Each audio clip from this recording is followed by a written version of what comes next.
പുഴയുടെ തീരത്തൊരു കല്ലിന്റെ മുകളിൽ നിരാശനായി ഇരിക്കുകയായിരുന്നു ഒരു കുഞ്ഞനെലി. പാവമെലി വളരെ സങ്കടത്തിലായിരുന്നു.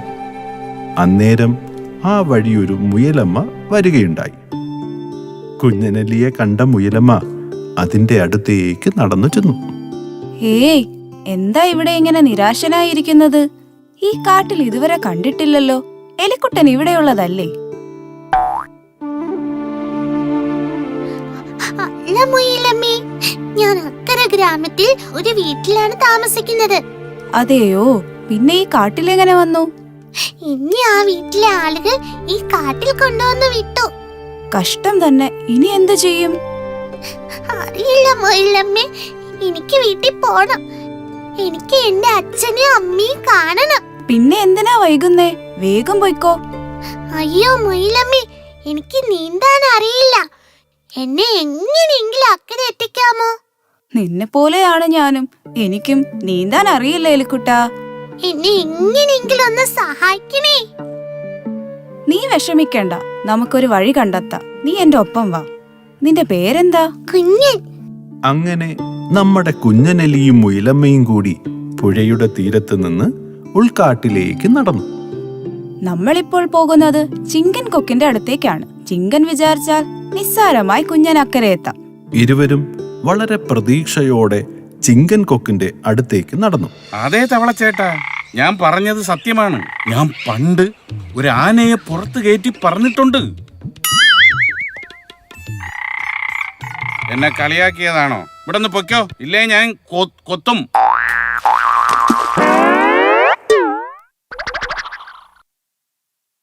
നമസ്കാരം ചിങ്ക. എന്തു വേണം? ഞാനൊരു സഹായം ചോദിച്ചു വന്നതാണ്. ഓ, ഒരു സഹായവും ഇല്ല. സഹായം ഒക്കെ തീർന്നു പോയി. വേഗം തിരിച്ചു പൊയ്ക്കോ. അയ്യോ, അങ്ങനെ പറയല്ലേ. എങ്ങനെ പറയണമെന്നത് എന്റെ ഇഷ്ടം. വേഗം പൊയ്ക്കോ, ഇല്ലെങ്കിൽ എന്റെ ചുണ്ട് കണ്ടോ. വളരെ ദേഷ്യത്തിൽ നിന്നിരുന്ന ചിങ്കന്റെ അടുത്തേക്കായിരുന്നു സഹായവും ചോദിച്ചുകൊണ്ട് മുയലമ്മയും കുഞ്ഞനെലിയും എത്തിയത്. അതുകൊണ്ട് തന്നെ സഹായം കിട്ടിയതുമില്ല. ചിങ്കന്റെ അടുത്ത് നിന്ന് മുയലമ്മയും കുഞ്ഞനെലിയും മടങ്ങിപ്പോയി. ഇനി നമ്മൾ എന്ത് ചെയ്യും മുയലമ്മേ? നീ നിരാശപ്പെടേണ്ട, അല്പം കാത്തിരിക്കൂ. നമുക്കൊരു വഴി കണ്ടെത്താം. ധൃതി കാണിക്കാതെ. ഇരുവരും വീണ്ടും പുഴയുടെ തീരത്തേക്കു തന്നെ തിരികെ വന്നു. അപ്പോഴാണ് മുയലമ്മയ്ക്ക് പരിചയമുള്ള ഇക്രുവാമ പുഴയിൽ നിന്ന് കരയിലേക്ക് കയറി വരുന്നത്. ദേ നോക്ക് മുയലമ്മേ, ഒരു ആമയല്ലേ അത്? ആ, അതെ. അല്ല, ഇതാരാ മുയലമ്മയോ? എന്താ ഇവിടെ? ഒന്നും പറയണ്ട ഇക്രു. ഈ എലിക്കുട്ടനെ അക്കരെ എത്തിക്കാനുള്ള ഒരു വഴി ആലോചിക്കുവായിരുന്നു. ഓഹോ, അത്രേ ഉള്ളൂ. എന്റെ പുറത്ത് കയറിക്കോ എലിക്കുട്ട, ഞാൻ അക്കരെ എത്തിക്കാം. എലിക്കുട്ടാ, അബദ്ധം കാണിക്കല്ലേ. പുഴയിൽ മുതലയുണ്ട്, അത് അപകടകാരിയാണ്. അതെന്താ മുയലമ്മേ അങ്ങനെ പറഞ്ഞത്? എന്നെ ഒട്ടും വിശ്വാസമില്ലാത്തതുപോലെ. അങ്ങനെയല്ല ഇക്രു. മുതല വന്നാൽ നിനക്കൊന്നും ചെയ്യാൻ പറ്റില്ല. മുയലമ്മ ഒന്നും പറയണ്ട, എനിക്ക് പോയേ പറ്റൂ. അച്ഛനും അമ്മയും എന്നെ കാണാതെ വിഷമിക്കുകയായിരിക്കും. എനിക്കറിയാം എലിക്കുട്ടാ. നീ അല്പം കൂടി കാത്തിരിക്കൂ. നമുക്ക് മറ്റൊരു വഴി കണ്ടെത്താം. വേണ്ട വേണ്ട മുയലമ്മേ, ഞാൻ ആമച്ചേട്ടനൊപ്പം പോകുക. മുയലമ്മ വിഷമിക്കണ്ട. അപകടമൊന്നും വരാതെ ഞാൻ എലിക്കുട്ടനെ അക്കരെ എത്തിക്കാം. എന്താ പോരെ?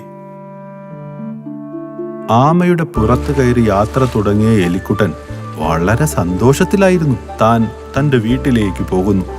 അതിന്റെ സന്തോഷമാണ് അവന്. പുഴയിൽ വിരിഞ്ഞു നിൽക്കുന്ന താമരപ്പൂക്കളിൽ നിറയെ തുമ്പികളും ശലഭങ്ങളും ഒക്കെ ഉണ്ടായിരുന്നു. യാത്രയുടെ പകുതിയായപ്പോൾ ആമയുടെ മുന്നിലായി ഒരു മുതലയെ കണ്ട എലിക്കുട്ടൻ ശരിക്കും ഭയന്നു. അമ്പോ, മുതല! എലിക്കുട്ടാ, നമ്മൾ ഇനി എന്തു ചെയ്യും? വേഗം പോ, ഇല്ലെങ്കിൽ ആ മുതല നമ്മളെ തിന്നും. ഓഹോ, എന്നെ കടന്നു പോകാനുള്ള ധൈര്യമോ? മുതലച്ചാരെ, ഞങ്ങളെ ഒന്നും ചെയ്യല്ലേ, വെറുതെ വിടണേ. പിന്നെന്താ, വെറുതെ വിടാമല്ലോ. അല്ലെങ്കിൽ പിന്നെ വെറുതെ വിടാം. ഇപ്പോ നിങ്ങൾ ഇവിടെ നിൽക്ക്.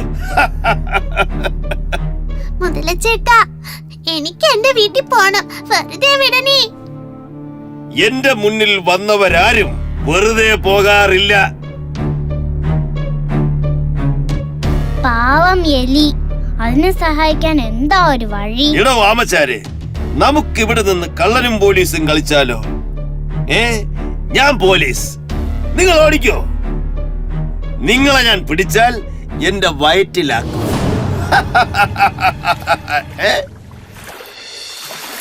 ഇതേ സമയം പുഴക്കരയിലേക്ക് പോയ തുമ്പി മുയലമ്മയെ കണ്ടുമുട്ടുകയും പുഴക്കരയിൽ നടന്ന സംഭവങ്ങൾ പറയുകയും ചെയ്തു. മുയലമ്മയും തുമ്പിയും കൂടി ചിങ്കൻ കൊക്കിന്റെ അടുത്തേക്ക് വീണ്ടും പോകാൻ തീരുമാനിച്ചു. ആ ചിങ്കൻ വരുമോ തുമ്പിപ്പെണ്ണെ? വരും, അതിനുള്ള വിദ്യ എനിക്കറിയാം. മുയലമ്മ, ചിങ്കനെ എനിക്കൊന്ന് കാണിച്ചു തന്നാൽ മതി. ദാ ആ കുളക്കരയിൽ ഉണ്ടാകും ചിങ്കൻ കൊക്ക്. ഹായ് ചിങ്കൻ ചേട്ടാ. ആരാ? എന്ത് വേണം? സഹായമാണേൽ തീർന്നുപോയി. പോയിട്ടേ അടുത്ത ദിവസം വാ. അല്ല ചേട്ടാ, സഹായമല്ല. പിന്നെന്താണ്? അതോ, പുഴയിലെ ഒരു മുതല പറയുവാ, മുതലയുടെ മുന്നിൽ നിന്നും ആർക്കും ഒന്നും എടുത്തോണ്ട് പോവാൻ പറ്റില്ലെന്ന്. ഓഹോ, അവൻ അങ്ങനെ പറഞ്ഞു? അത്ര അഹങ്കാരമോ? ഓഹോ, ഇതായിരുന്നോ തുമ്പിപ്പെണ്ണിന്റെ ബുദ്ധി? അതേ ചിങ്ക, മുതല ചിങ്കനെ വെല്ലുവിളിച്ചു. ഞാൻ പറഞ്ഞു, ചിങ്കൻ ആളൊരു കേമനാണെന്ന്, ആനയെ പോലും പുറത്തു കയറ്റിക്കൊണ്ടുപോയ ധീരനാണെന്ന്. മുയലമ്മ പറഞ്ഞതൊക്കെ ശരിയാ, ഞാനൊരു സംഭവമാണ്. അതെ ചേട്ടാ, ഞങ്ങൾ മുതലയുടെ വെല്ലുവിളി ഏറ്റെടുത്തു. ഒരു എലിയ ആമയുടെ പുറത്ത് കയറ്റി ഞങ്ങൾ മുതലയുടെ അടുത്തായി നിർത്തി. നിങ്ങൾ പറ, ഞാൻ എന്താ ചെയ്യണ്ടേ? ഓ, വലുതായിട്ടൊന്നുമില്ല. ചിങ്കൻ ആ എലിയെ എടുത്തുകൊണ്ട് അക്കരെ നിർത്തിയിട്ട് തിരികെ വരണം. ഓ, അത്രേ ഉള്ളൂ. ഇത് നിസ്സാരം, ഇപ്പൊ തന്നെ ചെയ്യാം. വാ, പോകാം. ചിങ്കനുമായി മുയലും തുമ്പിയും പുഴക്കരയിലേക്ക് നീങ്ങി. അതേസമയം പുഴയിൽ എടോ ആമച്ചാരെ, താൻ ഇങ്ങനെ ചെടിയുടെ ചുറ്റും നടന്നാല് എനിക്ക് തല കറങ്ങും. എന്നാ ഞങ്ങളെ വെറുതെ വിട്. അല്ലേ, കുഴപ്പമില്ല, നിങ്ങൾ ചെടിയുടെ ചുറ്റും കറങ്ങിക്കോ. മുയലമ്മ പറഞ്ഞത് കേട്ടാ മതിയായിരുന്നു. ഞാൻ വെറുതെ ധൃതി കാണിച്ചു. ശരിയാ, ഞാനൊന്നും ചിന്തിക്കാതെ എടുത്തു ചാടി. മുയലമ്മ പറഞ്ഞത് കേട്ടിരുന്നേ, ഇങ്ങനെ ഒന്നും സംഭവിക്കില്ലായിരുന്നു.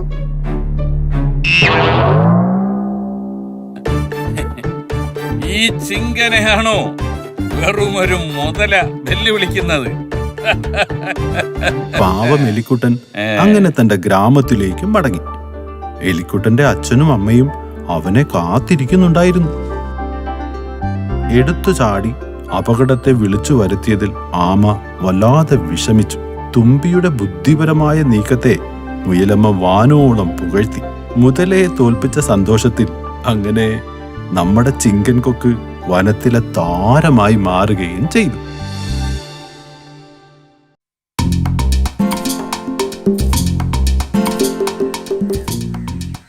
പണ്ട് കിങ്ങിണിപ്പുഴ എന്ന് പേരുള്ള അതീവ സുന്ദരിയായ ഒരു പുഴയുണ്ടായിരുന്നു.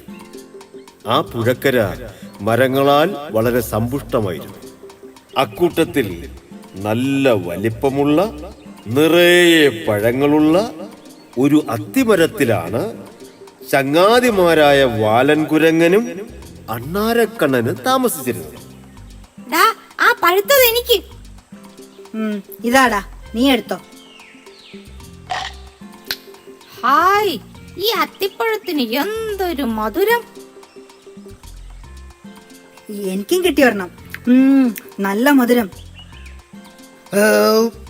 ഇന്ന് ഒരുപാടായി. ശരിയാവാല, അത്തിപ്പഴത്തിന്റെ രുചി കാരണം ഞാനും ഒരുപാടങ്ങ് കഴിച്ചു.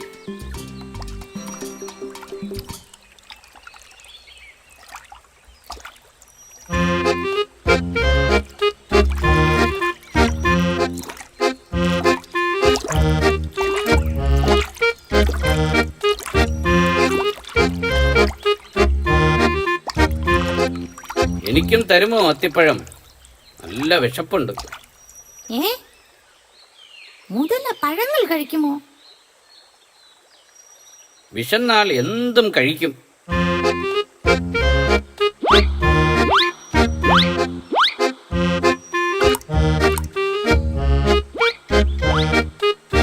ഹായ്, എന്ത് രുചിയാണിതിന്, എന്തൊരു മധുരം. കഴിച്ചോ കഴിച്ചോ, ഇനിയും തരാം. ആഹാ, നന്ദി സുഹൃത്തേ, എന്റെ വിശപ്പ് മാറി. ഞാൻ പൊക്കോട്ടെ? ആട്ടെ, നിന്റെ പേരെന്താണ്? മുരുക്കൻ എന്നാണ് ചങ്ങാതി. നിന്റെ പേരെന്താണ്? വാലൻകുരങ്ങൻ. ഇവൻ കണ്ണൻ, അണ്ണാരക്കണ്ണൻ. അപ്പോ ശരി ചങ്ങാതിമാരെ. ശരി ശരി.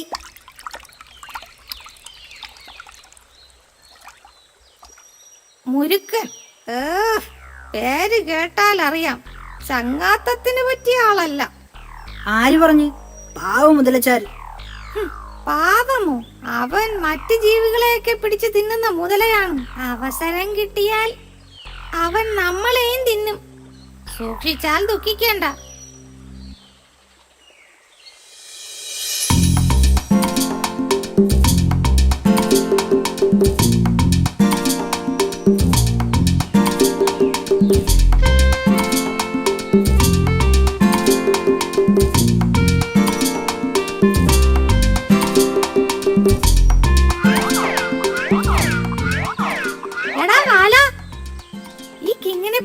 അടുത്ത കുന്നിൻചെരുവിൽ പഴുത്ത് പാകമായ നല്ല വാഴപ്പഴങ്ങൾ നിൽപ്പുണ്ട്.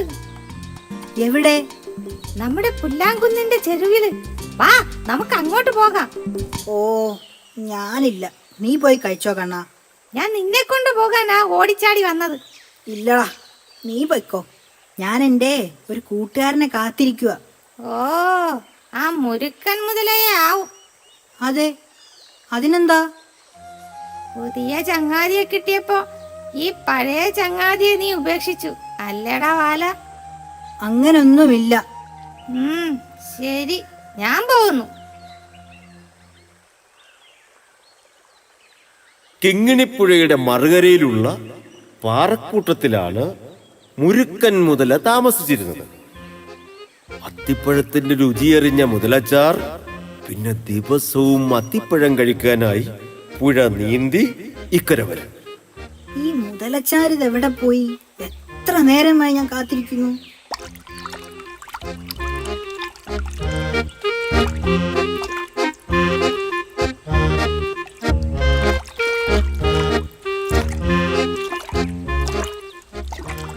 കാത്തിരുന്ന് മടുത്തോ കൂട്ടുകാരാ?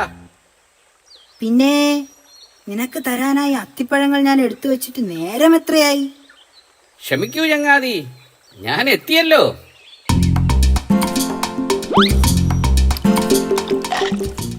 ഹായ്, എന്തൊരു രുചിയാണ്. കഴിച്ചോ കഴിച്ചോ, ഇനിയും തരാനേ.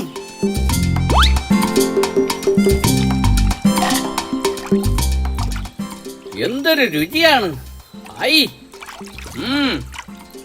ഇന്നെനിക്ക് ഒരു കുല അത്തിപ്പഴം കൂടുതൽ വേണം. അതെന്തേ, വീട്ടിലിരുന്ന് കഴിക്കാനാണോ? അല്ല ചങ്ങാതി, എന്റെ ഭാര്യ നീലിക്കാണ്. ഓഹോ, അതിനെന്താണ്? ഒന്നല്ല 2 കുല അത്തിപ്പഴം തന്നേക്കാം, പോരെ? വളരെ നന്ദി സുഹൃത്തേ. വാലൻകുരങ്ങനുണ്ടല്ലോ, 2 കുല അത്തിപ്പഴം ഇറുത്ത് മുതലച്ചാർക്ക് കൊടുത്തു.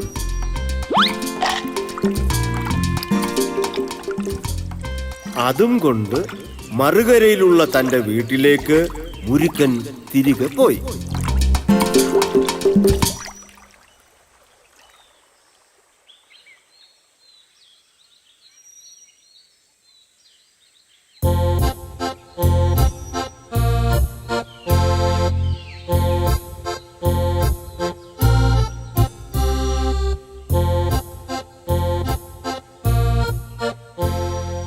നീലി, ദേ നോക്ക്, നിനക്കായി ഞാൻ കൊണ്ടുവന്നത് എന്താണെന്ന്. അത്തിപ്പഴം കഴിച്ചു നോക്ക്.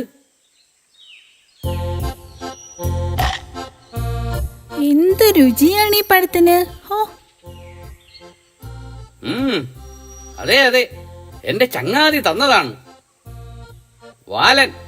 വാലൻ കുരങ്ങൻ. അവൻ എപ്പോഴും ഈ അത്തിപ്പഴങ്ങളാണ് കഴിക്കുന്നത്. ശരിക്കും ഈ പഴത്തിന് എന്ത് സ്വാദാണ്. ദിവസവും ഈ പഴം കടിക്കുന്ന ആ കുരങ്ങന്റെ ഹൃദയത്തിനും എന്ത് രുചിയായിരിക്കും. നല്ല തേൻ പോലത്തെ മധുരമായിരിക്കും. നീലി, അവൻ എന്റെ ചങ്ങാതിയാണ്. അതുകൊണ്ടാണ് ഈ അത്തിപ്പഴം നമുക്ക് തന്നത്. അതൊക്കെ ശരിയാണ്, പക്ഷേ എനിക്ക് ആ കുരങ്ങന്റെ ഹൃദയം വേണം. അല്ല, അത് ഞാൻ എങ്ങനെ? നിങ്ങൾക്ക് ഭാര്യയായ എന്നോടാണോ അതോ ആ കുരങ്ങനോടാണോ സ്നേഹം? ധർമ്മസങ്കടത്തിലായ മുരുക്കൻ മുതല തിരികെ അത്തിമരച്ചോട്ടിലേക്ക് യാത്രയും തിരിച്ചു. കുരങ്ങനെ വീട്ടിലെത്തിക്കാൻ എന്തെങ്കിലും കൗശലം പ്രയോഗിക്കണം.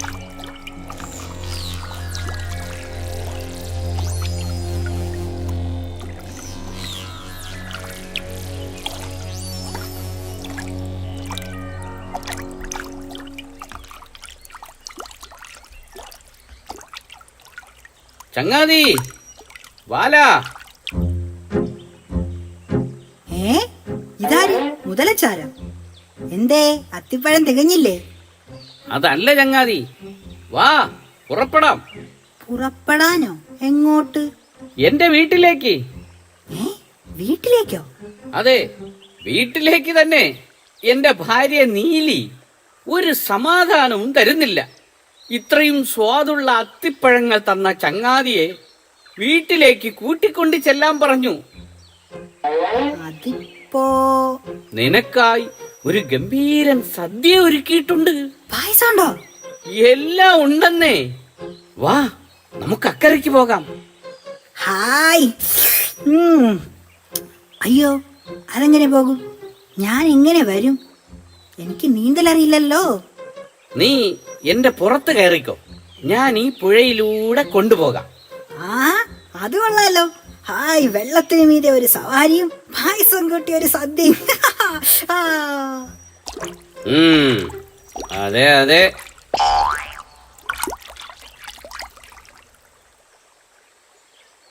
അങ്ങനെ വാലങ്കുരങ്ങനെയും പുറത്തിരുത്തി മുതലച്ചാര് പുഴയിലൂടെ മുന്നോട്ട് നീങ്ങി. പുഴയുടെ ഒത്ത നടുവിലെത്തിയപ്പോ മുരുക്കൻ മുതല ശരിക്കുള്ള സത്യം പറഞ്ഞു. എടാ കുരങ്ങ, നിനക്കിന്ന് സദ്യയില്ല. നീയാണ് ഇന്നത്തെ സദ്യ.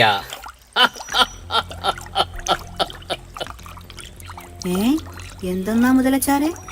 നിന്നെ കൂട്ടിക്കൊണ്ടുപോകുന്നത് സദ്യ തരാനല്ല, പിന്നെ എന്റെ നീലിക്ക് നിന്റെ ഹൃദയം തിന്നാൻ ഒരു കൊതി.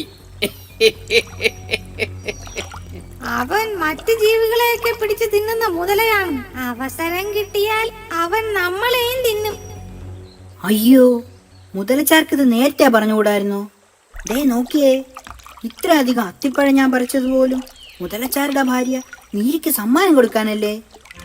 കൗശലമേൽക്കുന്നുണ്ട് എന്ന് മനസ്സിലാക്കിയ കുരങ്ങൻ പറഞ്ഞു, എന്റെ ഹൃദയം മുതലച്ചാരുടെ ഭാര്യക്ക് കൊടുക്കുന്നതിൽ എനിക്ക് സന്തോഷമേ ഉള്ളൂ. പക്ഷേ എന്തു പക്ഷേ? ആരും എടുക്കാതിരിക്കാൻ ഞാൻ എന്റെ ഹൃദയം അത്തിമരത്തിന്റെ ഏറ്റവും മുകളിലുള്ള ഒരു പൊത്തിലാ സൂക്ഷിച്ചിരിക്കുന്നത്. നേരത്തെ പറഞ്ഞിരുന്നേൽ അത് അവിടെ നിന്ന് എടുത്തുകൊണ്ട് വരായിരുന്നു. ഇനിയിപ്പോ എന്ത് ചെയ്യും? എന്തു ചെയ്യാൻ? നമുക്ക് തിരികെ പോയി എടുത്തോണ്ട് വരാം.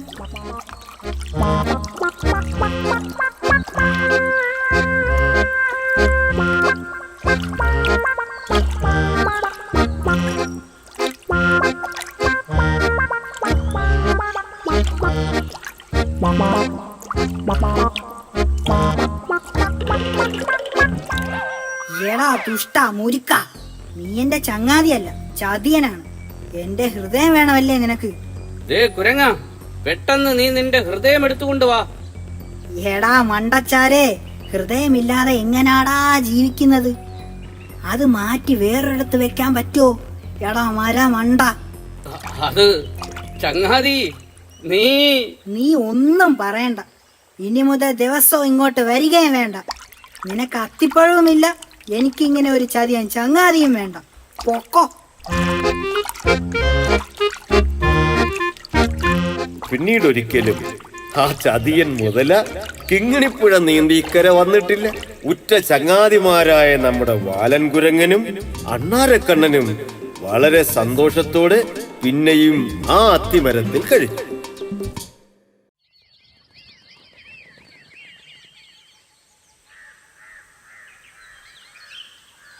ഒരിക്കൽ ഒരു ഗ്രാമത്തിൽ ഒരു കരിപ്പെട്ടി കച്ചവടക്കാരൻ ഉണ്ടായിരുന്നു. കരിപ്പെട്ടി ഉണ്ടാക്കി അത് അകലെയുള്ള ഒരു ചന്തയിൽ കൊണ്ടുപോയി വിറ്റ് കിട്ടുന്ന കാശുകൊണ്ടാണ് അയാൾ ജീവിച്ചിരുന്നത്. ഒരു കാട്ടുപാത കടന്നാണ് അയാൾ എന്നും ചന്തയിൽ പോയി വന്നിരുന്നത്. ഒരു ദിവസം കച്ചവടമെല്ലാം കഴിഞ്ഞ് വ്യാപാരി ചന്തയിൽ നിന്നും മടങ്ങി വരികയായിരുന്നു. അയാൾ ഒരു കുറ്റിക്കാടിന് സമീപം എത്തിയപ്പോൾ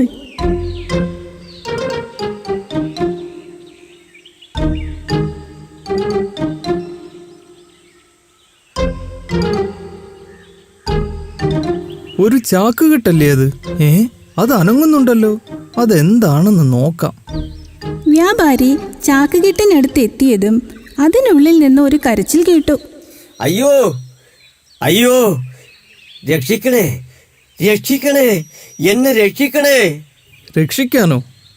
നീ ആരാണ്? ഇതിനുള്ളിൽ എങ്ങനെ പെട്ടു? ഞാനൊരു മുതലയാണ്. എന്നെ ഒരു വേടൻ കുടുക്കിൽപ്പെടുത്തി ഇതിനുള്ളിൽ കെട്ടിയിട്ടതാണ്. എന്നെ ഒന്ന് രക്ഷിക്കാമോ? രക്ഷിക്കാനോ? നീയൊരു മുതലയല്ലേ? നിന്നെ രക്ഷിച്ചാൽ നീ എന്നെ ഭക്ഷിക്കില്ലേ? ഇല്ല, ഞാൻ നിന്നെ ഒരിക്കലും ഭക്ഷിക്കില്ല. നീ എന്നെ രക്ഷിച്ചാൽ ഞാൻ പ്രത്യുപകാരവും ചെയ്യും. നീ പറയുന്നത് വിശ്വസിക്കാമല്ലോ അല്ലേ? തീർച്ചയായും വിശ്വസിക്കാം. എങ്കിൽ ഞാൻ നിന്നെ രക്ഷിക്കാം. മുതലയുടെ വാക്ക് വിശ്വസിച്ച വ്യാപാരി ആ ചാക്കിന്റെ കെട്ടുകൾ അഴിച്ച് മുതലയെ രക്ഷപ്പെടുത്തി.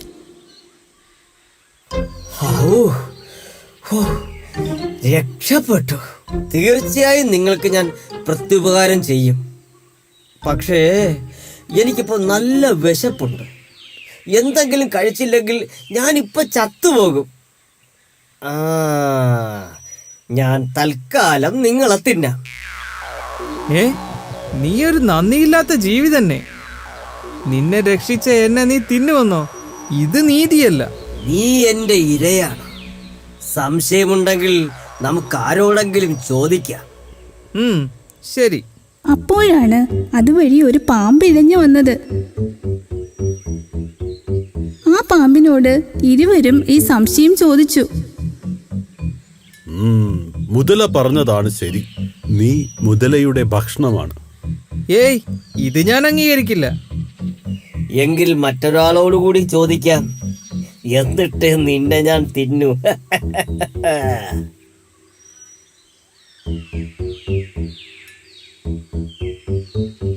പിന്നീട് അവർ ഒരു കുറുക്കനോടാണ് ഈ സംശയം ചോദിച്ചത്.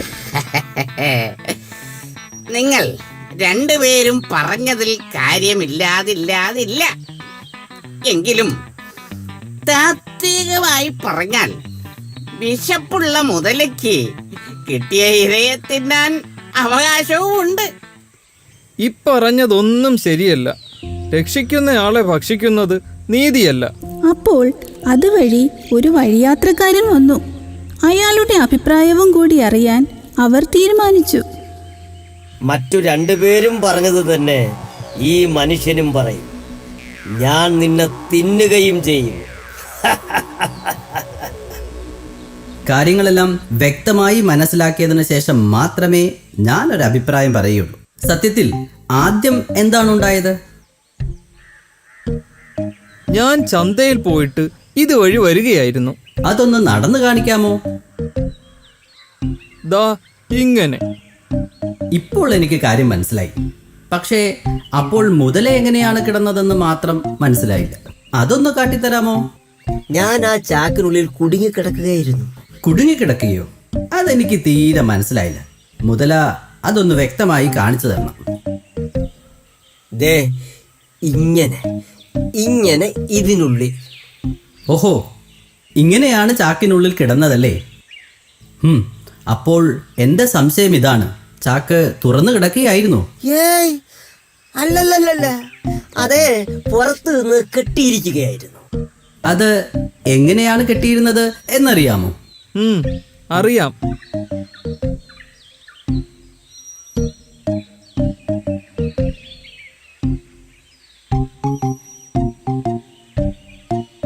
ഇപ്പോഴാണ് കാര്യങ്ങൾ പൂർണ്ണമായി മനസ്സിലായത്.